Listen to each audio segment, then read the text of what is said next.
할렐루야. 5월 15일 월요일 생명의 삶 큐티 시간입니다. 오늘 함께 읽고 묵상할 하나님 말씀은 사무엘하 18장 16절에서 23절의 말씀입니다.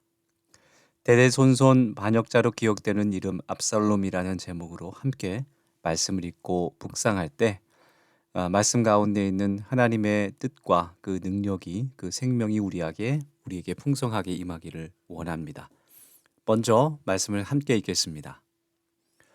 요압이 나팔을 불어 백성들에게 그치게 하니 그들이 이스라엘을 추격하지 아니하고 돌아오니라. 그들이 압살롬을 옮겨다가 숲을 가운데 큰 구멍에 그를 던지고 그 위에 매우 큰 돌무더기를 쌓으니라. 온 이스라엘 무리가 각기 장막으로 도망하니라. 압살롬이 살았을 때에 자기를 위하여 한 비석을 마련하여 세웠으니 이는 그가 자기 이름을 전할 아들이 내게 없다고 말하였음이더라. 그러므로 자기 이름을 기념하여 그 비석에 이름을 붙였으며 그 비석이 왕의 골짜기에 있고 이제까지 그것을 압살롬의 기념비라 일컫더라. 사독의 아들 아하마스가 이르되 청하건대 내가 빨리 왕에게 가서 여호와께서 왕의 원수 갚아주신 소식을 전하게 하소서. 요압이 그에게 이르되 너는 오늘 소식을 전하는 자가 되지 말고 다른 날에 전할 것이니라. 왕의 아들이 죽었나니 내가 오늘 소식을 전하지 못하리라 하고 요압이 구스 사람에게 이르되 내가 가서 본 것을 왕께 아뢰라 하매 구스 사람이 요압에게 절하고 다름질하여 가니 사독의 아들 아하마스가 다시 요압에게 이르되 청하건대 아무쪼록 내가 또한 구스 사람의 뒤를 따라 달려가게 하소서 하니 요압이 이르되 내 아들아 너는 왜 달려가게 하느냐 이 소식으로 말미암아서는 너는 상을 받지 못하리라 하되 그가 한사코 달려가겠노라 하는지라. 요압이 이르되 그리하라 하니 아하마스가 들길로 다름질하여 구스 사람보다 앞질러 가니라. 아멘. 네, 오늘 함께 읽은 말씀에서 다윗 왕에게 아버지에게 반역을 꾀했던 압살롬이 다윗의 오른팔 요압 장군에 의해서 죽게 된 이야기가 등장하게 됩니다. 죽은 압살롬이 구덩이에 던져지고 그 위에 돌무더기가 쌓이게 됩니다. 그리고 그가 생전에 세운 비석이 압살롬의 기념비라 일컬어지지만 그것은 수치의 기념물이 되고 말았습니다.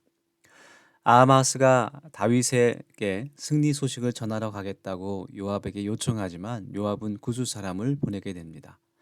왜냐하면 그 승전의 소식 뒤에는 아들의 죽음이라는 비극이 숨어 있었기 때문이었습니다. 그러나 아하마스는 결국 요압의 허락을 받아서 구스 사람보다 앞질러 다윗에게 가는 그 내용이 오늘 우리가 함께 읽은 말씀의 내용입니다. 속도보다 중요한 것은 방향이다 라는 그런 말이 있습니다. 방향이 잘못되었다면 빠른 속도는 오히려 방해가 되기 때문입니다. 압살롬은 그의 열정 또 그의 욕망은 높았지만 그 방향이 잘못된 인생을 살았다고 말할 수 있습니다.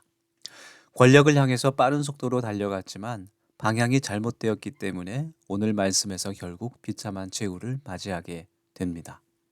오늘 우리가 말씀을 함께 묵상하면서 우리는 속도보다 옳은 방향을 먼저 생각하는 하나님의 자녀가 되기를 기도해야 합니다. 오늘 말씀에서 16절을 보면 요압이 나팔을 불어서 전투를 이제 그치게 합니다. 반란의 주동자인 압살롬이 죽은 것을 확인했기 때문이었습니다. 이 한 사람의 탐욕 때문에 수많은 사람이 생명을 잃어버리게 되고 나라가 혼란에 빠지게 됐습니다. 하나님께서 허락하시지 않은 것을 가지려는 그 욕심은 바로 탐욕이고 탐욕은 잘못된 방향이라고 말할 수 있습니다. 하나님을 믿는 하나님의 자녀들은 이 탐욕을 항상 경계해야 합니다. 왜냐하면 이 탐욕은 자신뿐만 아니라 주변의 사람들의 생명까지도 또 모든 하나님께서 예비하신 복도 던져버리게 만들기 때문입니다. 오늘 말씀에서 압살롬은 비참한 최후를 맞이합니다. 왕의 아들이었던 그가 변변한 무덤도 없이 큰 구덩이에 던져지고 그 위에 돌무더기가 쌓이게 됩니다. 압살롬은 중간중간에 그의 탐욕을 멈출 수 있는 기회가 있었지만 그러지 않았고 반역자로 이름을 남기게 되었습니다. 하나님께서 자기 이름을 위해서 압살롬이 그 스스로 이름을 높이려고 탐욕을 쫓았지만 그의 탐욕을 따르는 자가 많지 않아서 그는 결국 성공하지 못하게 되고 그것은 하나님의 섭리였습니다. 우리는 우리 스스로의 능력과 열정으로는 끝없이 높아질 수 없습니다. 하나님께서 우리의 인생을 인도하셔야 합니다. 먼저 그의 나라와 그의 의를 구할 때 하나님께서 우리에게 필요한 것을 채워주신다는 그 주님의 말씀을 기억하는 오늘 하루가 되기를 원합니다. 또 오늘 말씀에 보면 아하마스 사독의 아들이었는데요. 이 아들은 다윗 왕에게 직접 승전보를 전하기 원했습니다. 그러나 요압이 그것을 허락하지 않습니다. 왜냐하면 다윗은 그의 아들 압살롬이 죽은 것을 더욱 슬퍼할 것이기 때문이었습니다. 그러나 아하마스는 반복되게 요압에게 요청하게 되고 그리고 요압은 결국 허락합니다. 아하마스는 순전한 마음으로 기쁨으로 그 승전보를 다윗에게 전하고 싶었을 것입니다. 이렇게 하나님이 맡겨주신 일에는 늘 기쁨과 평안함이 있습니다. 누가 시켜서 강제로 하는 것이 아니라 하나님께서 우리 마음 가운데 기쁨과 동기를 주시기 때문입니다. 하나님의 일은 옳은 마음과 기쁨과 평안입니다. 오늘 우리 마음 가운데도 하나님이 주신 기쁨과 평안함으로 살아가길 소망합니다.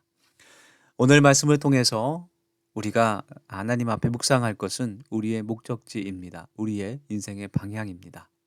아무리 열정이 뛰어나더라도 마치 홈런 타자가 아무리 멀리 공을 보낸다고 해도 파울 라인을 벗어나게 될 때는 그것이 의미가 없는 것처럼 우리의 삶도 마찬가지로 열정보다는 옳은 방향이 중요하게 됩니다.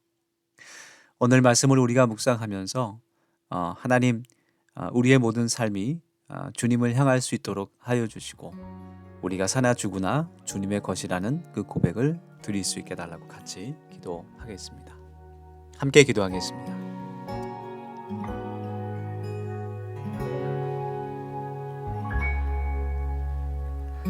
허망한 삶이라 여겼던 우리 인생은 한 사람이 짊어진 십자가로 변했네. 우리의 세상은 여전히 험하게 보이나 주 안에서 우리 사랑을 외치네. 이곳에 주의 나라와 주의 뜻만이 영원히 이루어지리. 주가 일하시는 우리의 삶 가운데 주님께 우리 찬양과 그의 영광을 영원히 노래하리. 포기치 않으시는 당신의 그 사랑이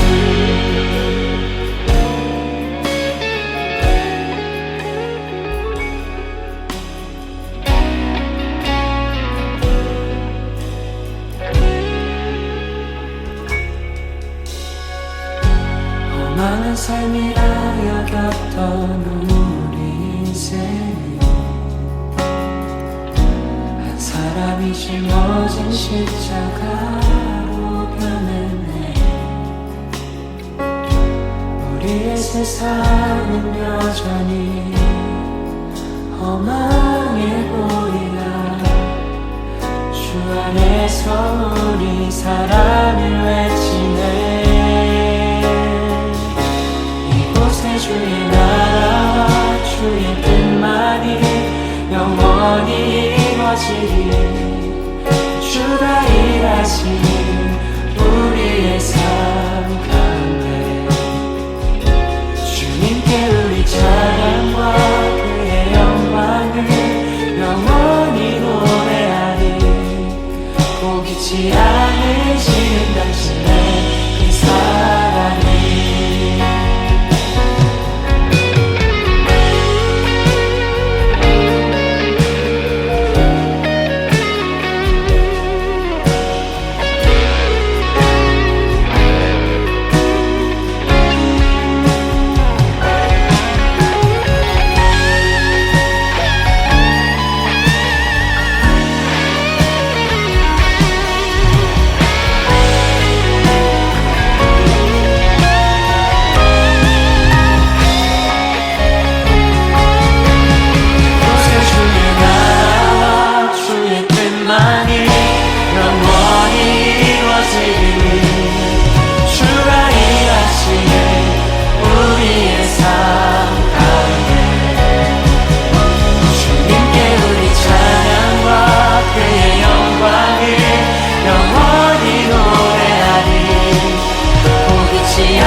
이루어지리 주가 일하시는 우리의 삶 가운데 주님께 우리 찬양과 그의 영광을 영원히 노래하리 포기치 않으시는 당신의 그 사랑